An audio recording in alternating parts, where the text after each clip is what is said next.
Well, hey guys, we're back. This is just going to be a quick little video. I've been seeing a lot of guys on some of the forums talking about welding, body panel welding. In particular, one guy's talking about a Harbor Freight welder. So we're going to get into talking welding. Hang around.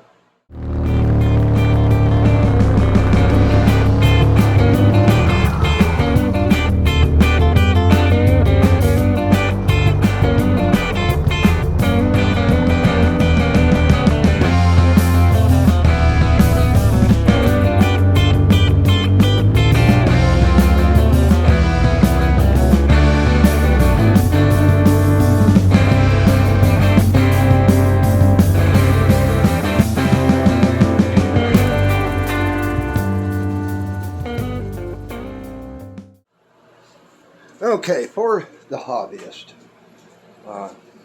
these cheaper welders, they're dang pretty decently priced nowadays.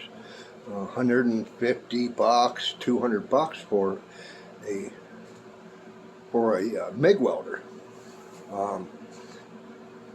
Just to start out, you can go flux core. A lot of guys sit here and say, "Oh, don't go flux core," on body panels. That's what I did with the Spitfire. I've done with my truck, done with my wife's car. If you know how to work flux core, how to weld flux core, doing body panels, there's nothing different. Nothing different about it. It's just that you don't have to run gas, which runs extra. My setup is, what I have is a Vevor MIG 130 combination stick TIG. And it's gas on TIG. So we'll talk more about that here shortly. I'll show you what I'm talking about. But if you're just doing body panel patches, your home restoration, you're trying to get body panels put back, and there's no reason why not to pick up a cheaper MIG only gasless flux core welder. They work just fine. Now, if you're going to be planning on doing a lot of welding afterwards, yes, you can get one that's gas and a little bit more. And gas bottles nowadays, to lease them, you lease them. You don't buy them, you lease them by the year or so many years. So let's talk about my welder. Okay, this is a Vevor. As you can see, Vevor MIG 130. I think I said 120. It's 130. It is MIG. Right here's the MIG gun. I wish I had a longer lead. That's the only thing I have to say about with that. And the ground lead is short also, but you can get those and change them out. But it is stick, which I have the Stinger sitting back there, which plugs in, turns locks, and TIG, which I have set up here right now. The TIG lead is plenty long enough, which I like. I do not like this gun. I wish I could probably upgrade it to a trigger, where there's a trigger and it turns the gas on and starts the arc. But it does okay, I guess. I don't know. I'm gonna play with the TIG today and see how. I need to practice. I haven't TIGged. I mean, I have tried, but I need to practice. But back to the welder. There's different ones that you can get with different settings and such. This is my voltage. This is my amperage. Does not have a wire speed. The more you turn up the voltage and amperage, the faster the wire automatically feeds. I wish it did have a wire feed, but it does what I want it to. The side, it only holds a small spool, like that size, the 2 pound or whatever it is. of wire, but I'm not doing a lot of welding. But as for the gas, I went to my local gas supply, leased the bottle, bought the valve, the regulator, plumbed in the line, etc. I have only used this a few times. Like I said, I want to practice. I did get some rod, a little bit too thick. It's not good for body, so you need to go smaller. I have used these rods, as you see hanging up over here, is for body painting. Because they're too big, can't use them. I'm going to get some more smaller filler rod. But I made my own filler rod. I have taken a regular spool of MIG wire. That is not flux wire. That's regular MIG wire. 030 in size. You take a couple strands, put it in a drill, which you look back on the video that I made. I'll put it up here. And you spin it. I think it was a short video, a shorts. But you spin it and make your own feed wire. But besides that, I picked this up secondhand. I bought that with the helmet, some welding rod, gloves. You threw in the gloves. This helmet's a cheap helmet. You can buy them.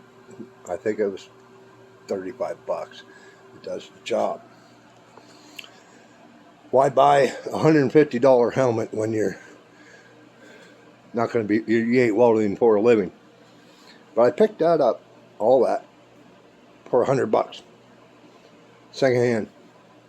I haven't not had one issue with it, not whatsoever. So there you go. But the most I had, I have more into the bottle valve or the gauge in the cart than I do that welder. And it's small, portable. It does what I need to. Body panels. But yep. So if you're planning on, I'm planning on welding this and play with it, but get a few things so that with it when you buy one. Get a wire brush if you don't have wire wheels. I got a couple of these. They're cheap. Harbor Freight, $2 or $3. Tips. This is 0.35, and I have more tips stashed for 0.30. So, plenty of magnets. I only got 3 small magnets. I should get a couple large magnets.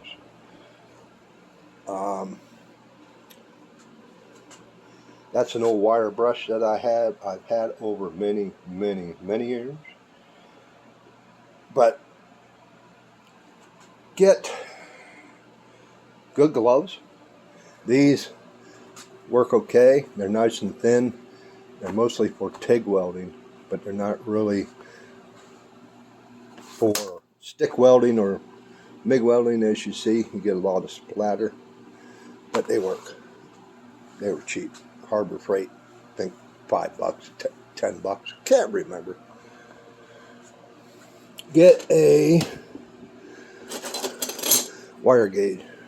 I got a couple of these. This is for wire and steel.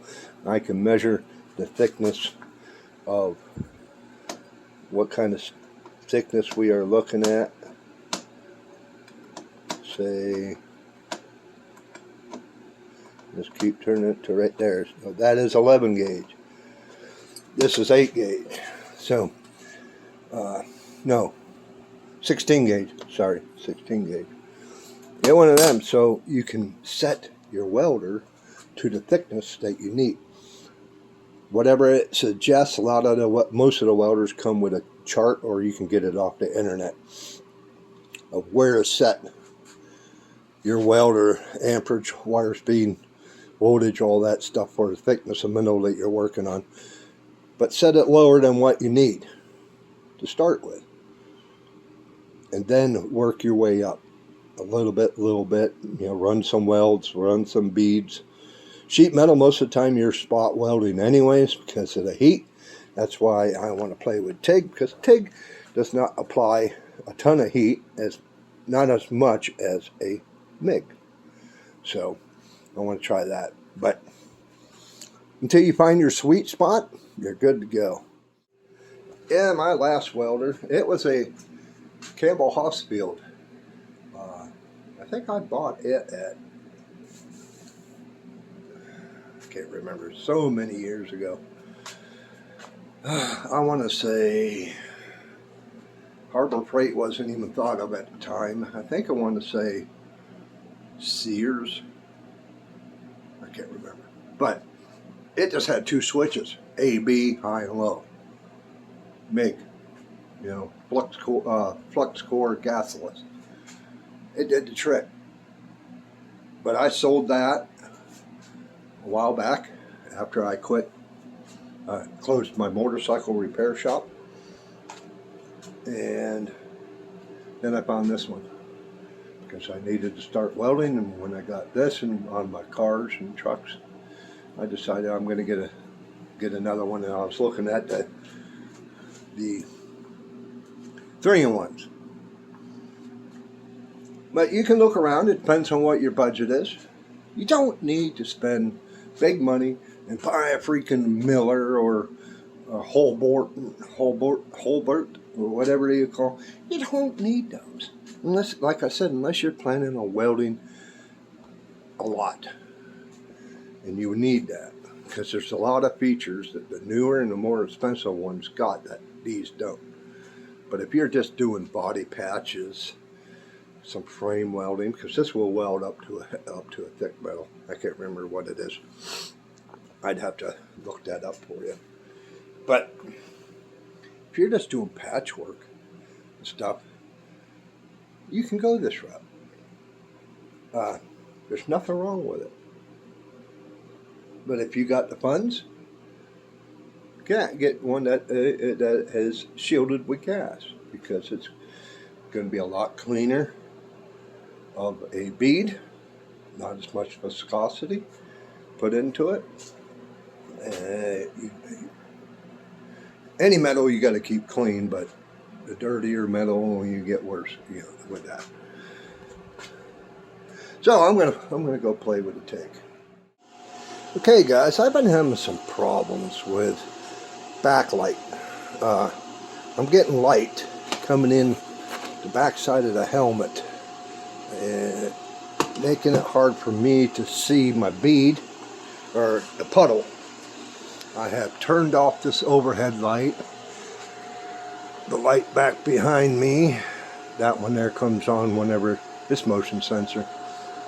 I am probably going to turn this one off and see if that helps. But I did take some fabric and put on, because I was noticing coming up from off my chest into the helmet, so that helped.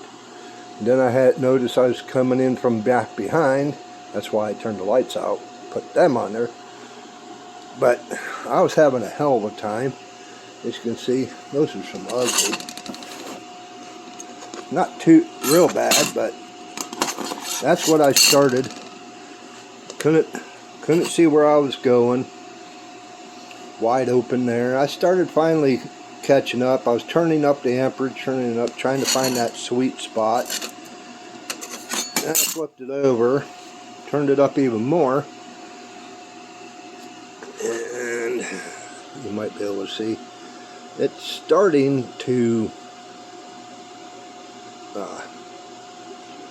I worked from this end here. Turned up the amperage, turned it up, and it finally started pooling. So I went and just grabbed another piece, lay a bead on it. Just finished this one. I may turn it up a bit more. What I have been told is that the heat from here to here should be even all the way around. I have been wandering because I'm just laying a bead. I was able to see my puddle because I blocked all the light from inside my helmet. So I was laying a pretty good bead, laying in filler, but we're going to crank it up a little bit more. That or the amperage.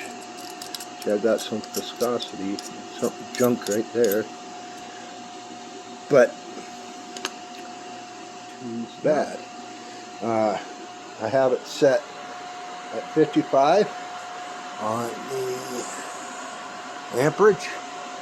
Voltage is about the same, so we're going to crank it up a little bit more.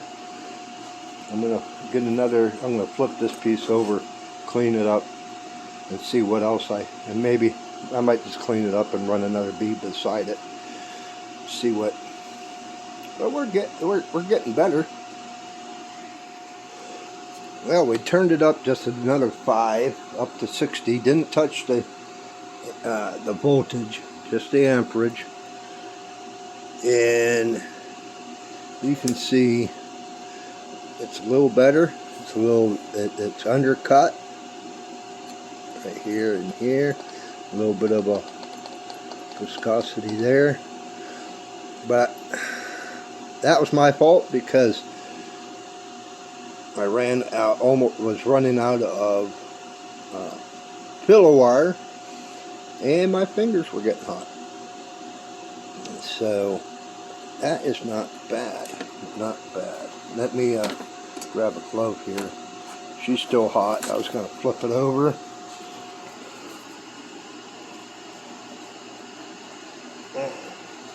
Get that glove on. We were getting penetration on the second one. First one we started, but then it went away. So you can see where it sets low here, but then it's high here. So that's where the penetration went away. But you can see where I was going through. So we're getting good penetration on this thick of a metal. I'm kind of happy with it. Still need a lot of practice. I ain't no professional, but I am going to clean up a couple more of these, maybe this one and another one, and try my hand back at doing a butt weld, and then I would like to try to do a corner weld.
Get my tungsten, but we're going to roll with it anyway.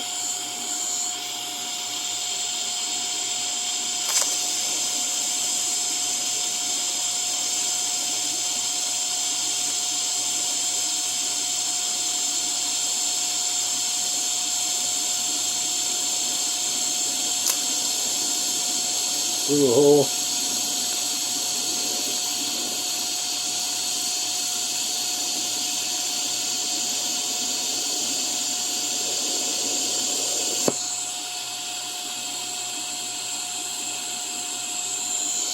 I am way off. I'm not even near the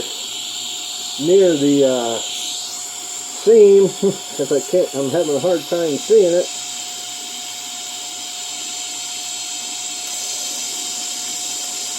Let me start over.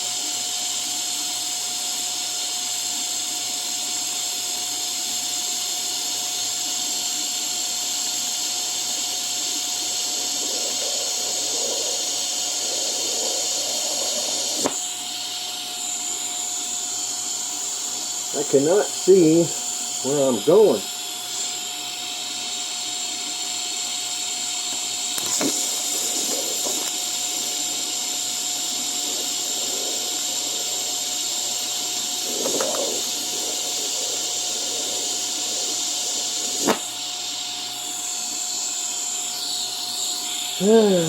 This is really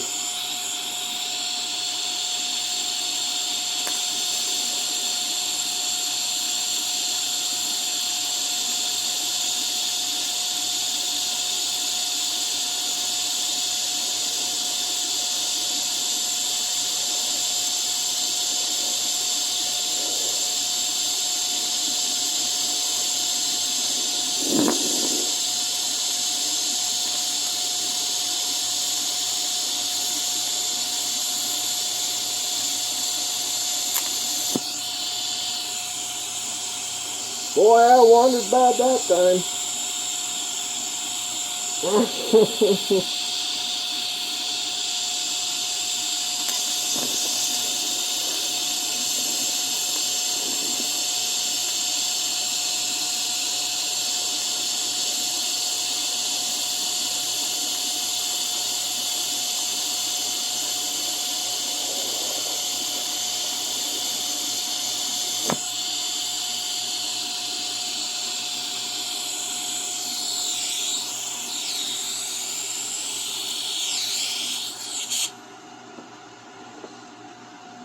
That's ugly.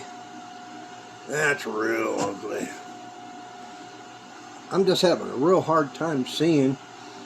I'm still getting a little bit of backlighting into the helmet. Then I noticed my lens was fogging up. Can't freaking win.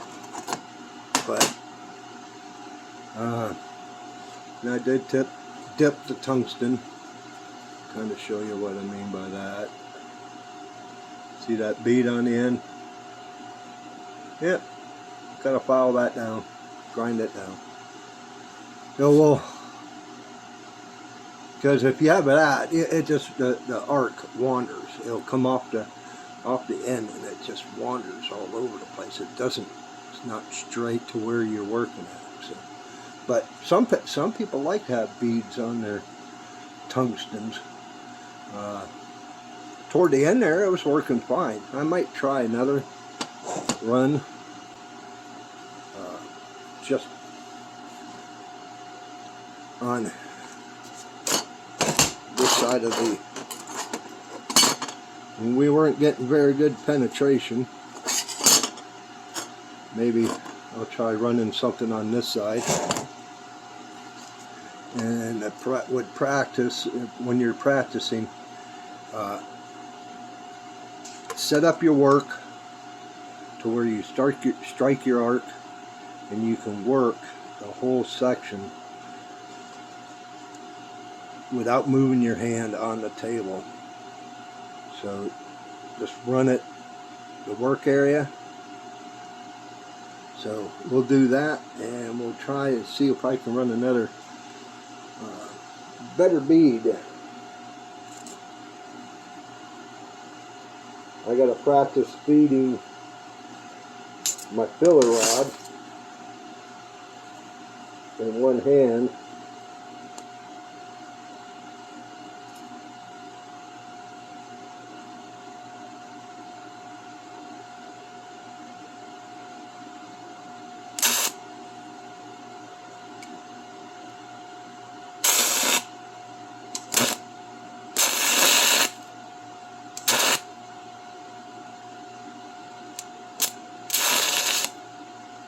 Yeah, I gotta redo that tungsten.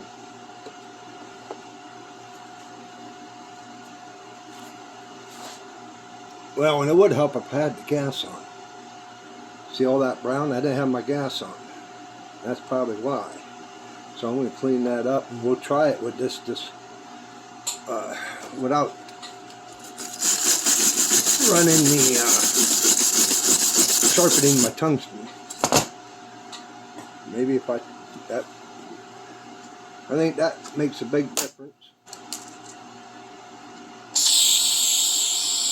Let's see what it does. That's why you play around. See what you can do and what you can't do.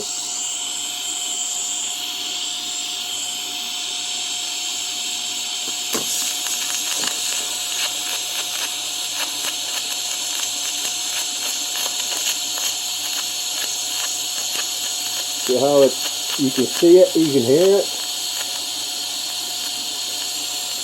If my arc is jumping left and right.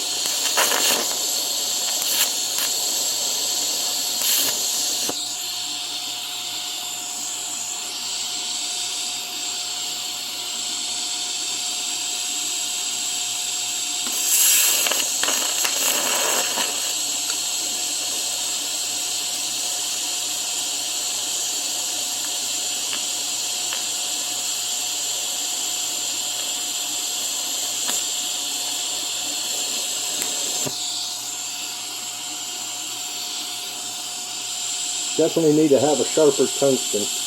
I just blew a hole.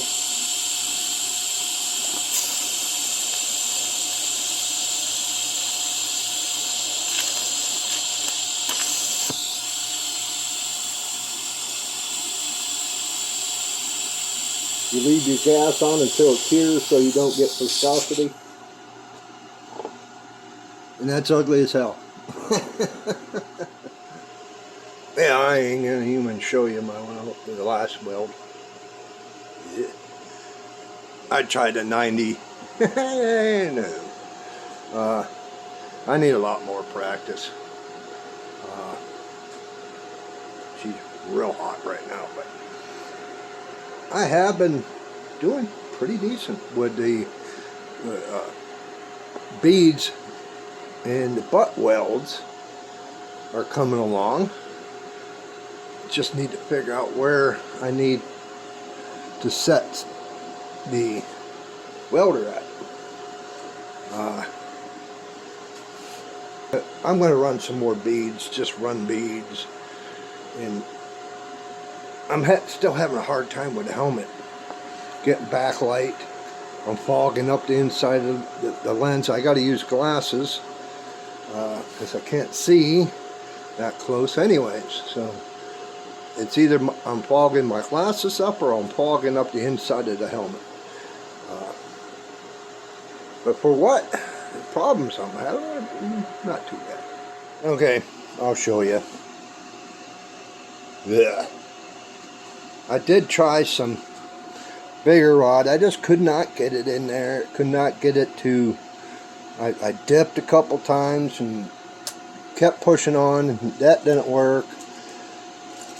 The arc was just flying all over the place, whipping around like a whip.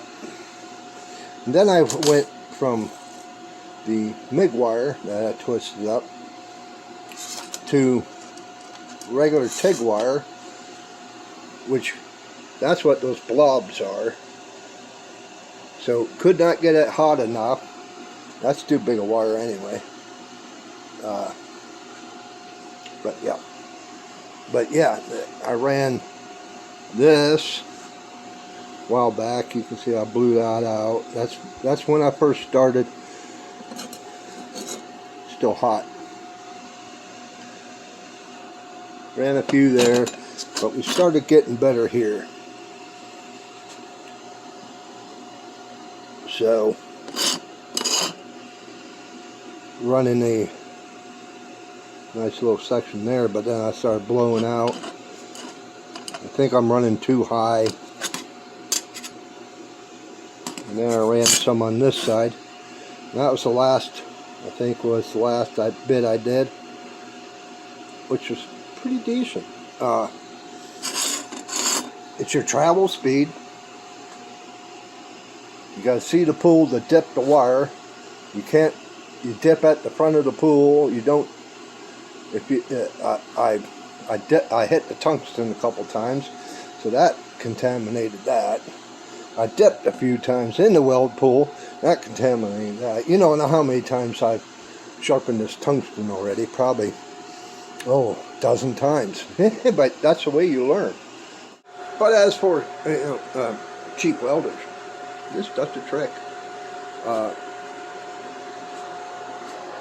If you want me to shoot a video of shooting, doing some MIG on spot welds, what you should be looking for, and your best bet is to practice on some sheet metal, same thickness of sheet metal that you are going to be welding. Get it nice and clean prior to welding. Get it put into place, butt welded, or you could do a step weld, a flange weld, which is you got to get a flange tool, but it takes the sheet metal and it bends it down then flat again to where this new section that goes on it will be even, so it's nice and smooth across the top, and you can spot weld that seam to where butt welding you can blow through it. Most with a flange weld, it's not as likely that you'll blow through, but it can happen. But yeah, like I said, you don't really need to spend a lot of money on a welder. I didn't, and I was able to patch panels perfectly, no issue. Put new rocker panels on. You don't need to have gas for MIG, but don't matter. A lot of guys say, "Oh, you gotta have gas. They look like shit." Well, if you know what you're doing, they don't. Sorry about the lighting. But there's a short little video just to show you what I'm up to today. I kind of gave a break on the roof, on the hood, the removable hard top right now. I'll get back at that because I still got about another week until I need to have it finished, edited, uploaded, and you guys can watch it. But I do thank you guys. If you guys want to know a little bit more about welding and want me to do any stick welding or MIG welding, show you how to go about that with a cheap old welder, let me know. But if you made it this far, thank you for staying around. And if you haven't subscribed, why don't you do so?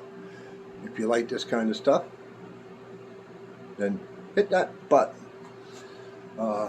Mash the bell notification beside it, click all. That lets you know whenever I post new content. Leave a comment. I always try to reply to my comments, and it's a good way for me to find your channel. And I try to reply to all my comments. So let me know what you think. Give me a big thumbs up and not the finger. And hey, why don't you go check this video out? I think you'll like it. See you on the next one. Peace.